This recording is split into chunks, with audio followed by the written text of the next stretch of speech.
Oi pessoal, tudo certo? Hoje nós vamos apresentar um trabalho com o tema de hepatite associada ao cobre. É uma doença que vem causando muitos danos aí aos nossos animais e hoje a gente vai falar um pouquinho sobre ela, né? E dar ênfase aí em um artigo, né? Que nós utilizamos de base para poder formular esse trabalho e adquirir um pouco de conhecimento sobre determinada doença. A hepatite associada ao cobre ela é uma doença crônica, né, hepática, e ela ocorre devido ao acúmulo excessivo de cobre nos hepatócitos do fígado, né, levando a inflamação e oxidação. Essa doença pode ser de origem primária ou secundária. Na origem primária é por origem genética ou deficiência no metabolismo do cobre. E secundária é por questões ambientais, por questão de o animal ingerir muita alimentação que é rica em cobre e ter essa dificuldade de metabolizar. Temos algumas raças de cães que elas são mais predispostas, como o Doberman, o Pinscher, o Labrador Retriever e o Cocker Spaniel.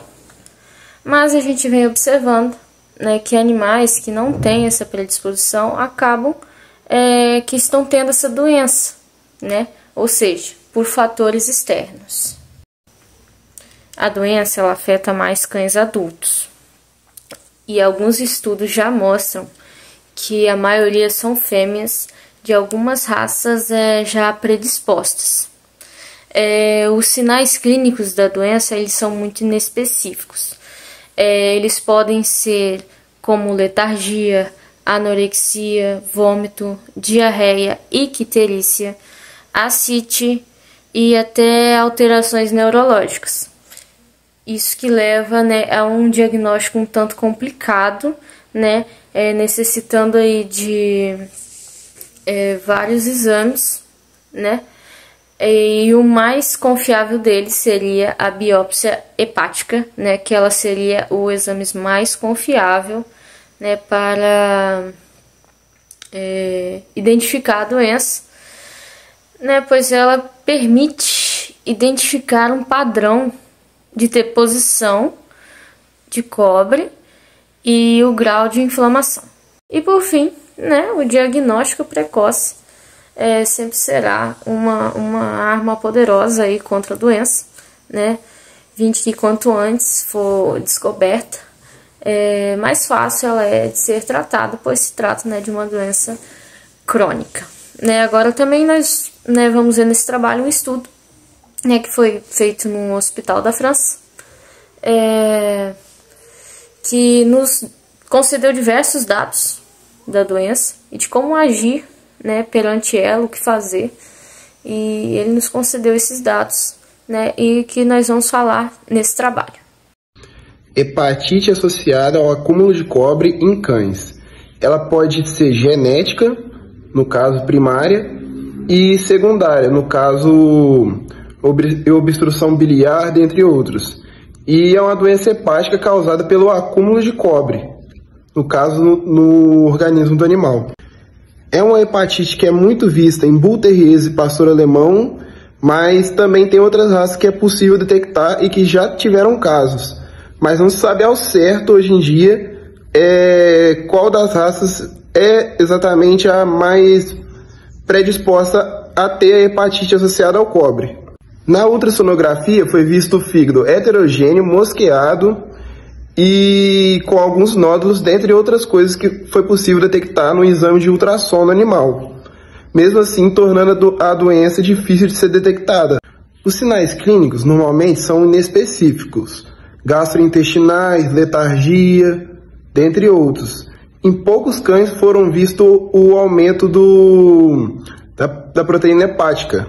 Nos exames laboratoriais, o que é possível detectar é a ALT e a ALP aumentar em todos os cães, mas mesmo assim tornando difícil a doença de ser detectada e descoberta no animal. O tratamento, não sendo 100% eficaz ainda, mas podendo apresentar melhora, é feito com antibióticos e uma dieta hepática para melhorar os sintomas do animal. mas hoje em dia ainda não é possível um tratamento 100% eficaz contra a deficiência de cobre no animal, né? E a conclusão final que chegamos que é uma doença muito difícil de ser detectada. Também o diagnóstico precoce é essencial para o melhor tratamento e aumenta a eficácia do animal ser curado. E os primeiros casos foi em Belcauron e um Bull Terrier, no caso, os primeiros animais a apresentarem. Mas teve também outras raças também que já apresentaram essa hepatite. Visando materiais e métodos, o estudo ele foi realizado trabalhando em cima de prontuários de pacientes que foram diagnosticados, né, com a hepatite associada ao cobre, através da biópsia hepática, né, confirmando assim o diagnóstico deles. Foram 17 cães, né, que foram avaliados e eles foram considerando idade, sexo, raça, sinais clínicos, exames, né, e como a biópsia e a ultrassonografia, né? E as biópsias elas foram feitas por forma percutânea, laparoscópica ou cirúrgica, sendo assim a cirúrgica tendo os melhores resultados. E os resultados, né? Os resultados desse estudo nos mostrou que a maioria dos animais são adultos, fêmeas de algumas raças predispostas ou não. Por exemplo, a maioria são de pastores alemães, raças Terrier e também Boal Serron, né, pronunciando assim.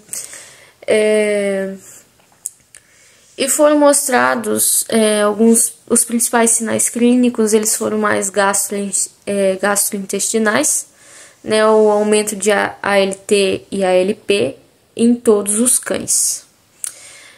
A ultrassonografia revelou fígado heterogêneo, hepatomegalia e nódulos. Foram assim tipo um padrão, né, que considerou assim da doença. O padrão centrolobular de coloração pela rodanina foi mais comum, indicando assim forma primária da doença. O tratamento incluiu penicilamina e dieta hepática, com melhora clínica em metade dos casos. Falando um pouco agora sobre a relevância clínica dessa doença, a hepatite associada ao cobre em cães é uma doença hepática crônica que se desenvolve de forma silenciosa. O reconhecimento precoce de sinais inespecíficos é essencial. Reconhecer letargia, anorexia, vômito e perda de peso é essencial. Exames laboratoriais como ALT, AST e FA e quantificação de cobre hepático são fundamentais para o diagnóstico. A principal implicação dessa doença é a dificuldade de diagnóstico precoce, porque muitos sinais são inespecíficos. O veterinário ele precisa desconfiar de alterações hepáticas, mesmo em sintomas comuns como diarreia e vômitos.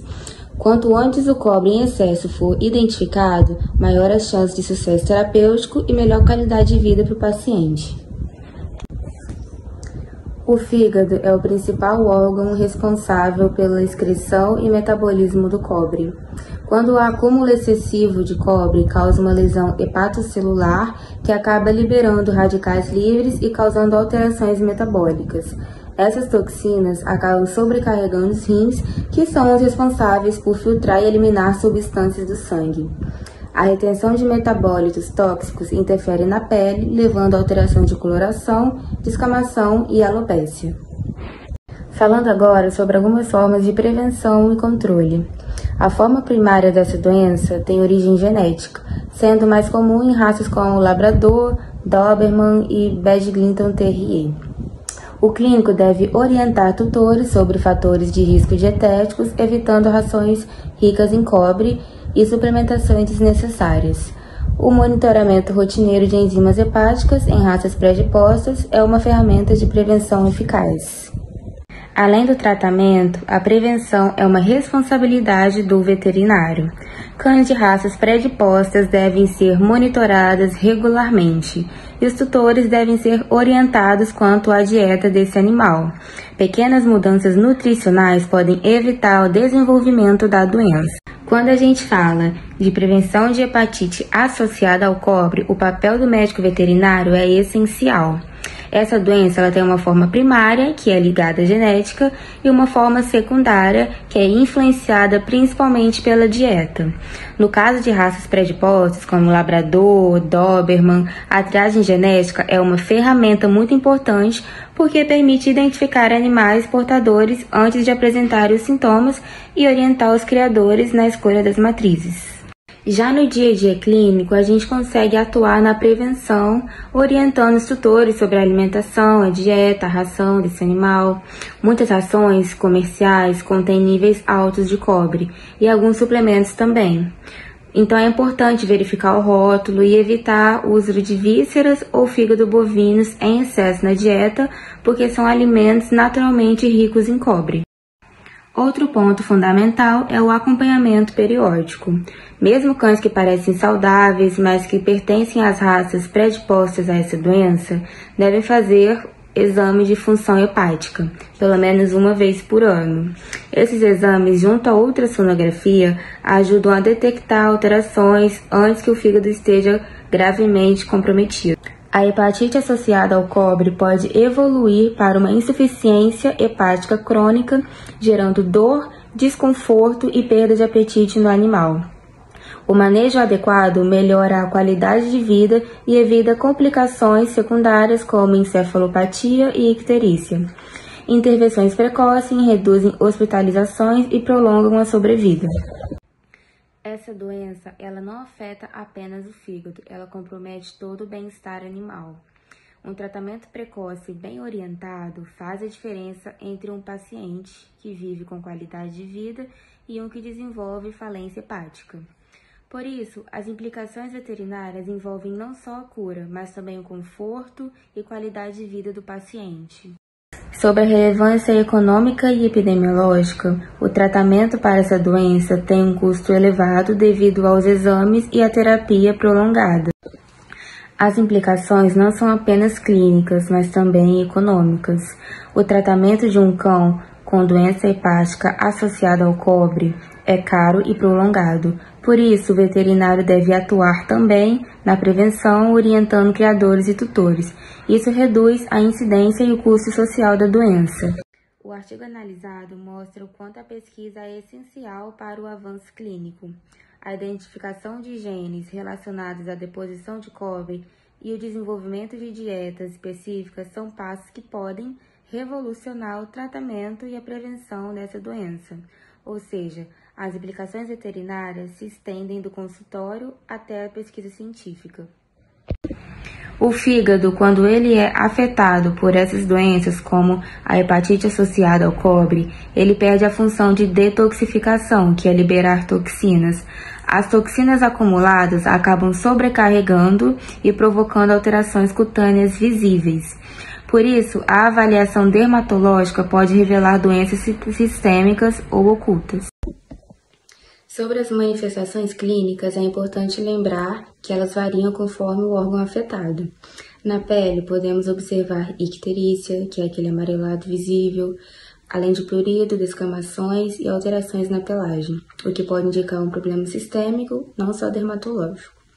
Nos rins, é comum aparecer proteinúria, aumento da ureia-creatinina e também poliúria e polidipsia, ou seja, o animal urina e bebe muita água. Quando o fígado está comprometido, podemos ver elevação das enzimas ALT e AST, colestase e até necrose hepatocelular, que mostram um dano mais grave no tecido hepático. E de forma mais geral, aparecem sinais sistêmicos como letargia, perda de peso, anorexia, que indicam que o corpo está mais afetado. Esses sinais, quando observados juntos, ajudam o veterinário a identificar se há uma doença sistêmica por trás e direcionar melhor os exames. A importância clínica de avaliar um animal de forma integrada. O veterinário não pode olhar apenas o órgão isolado, pele, fígado e rins. Eles estão todos interligados. Por exemplo, lesões dermatológicas, aquelas alterações na pele, podem ser um sinal de uma doença oculta, como um problema hepático ou renal, que ainda não se manifestou completamente. Por isso, é essencial fazer a interpretação conjunta dos exames laboratoriais com os sinais clínicos que o animal apresenta. Um exame isolado pode confundir, mas quando juntamos as informações, o diagnóstico fica muito mais preciso. Um bom exemplo é a hepatite associada ao acúmulo de cobre. Ela mostra a importância do diagnóstico precoce e de um manejo nutricional adequado para evitar a progressão da doença. Este estudo retrospectivo demonstrou que a coache é uma das doenças hepáticas crônicas que afeta os cães de várias raças, incluindo algumas como não previamente relatado, como American Stafford Terrier e o Belceron. A idade média dos cães afetados foi de 8 anos.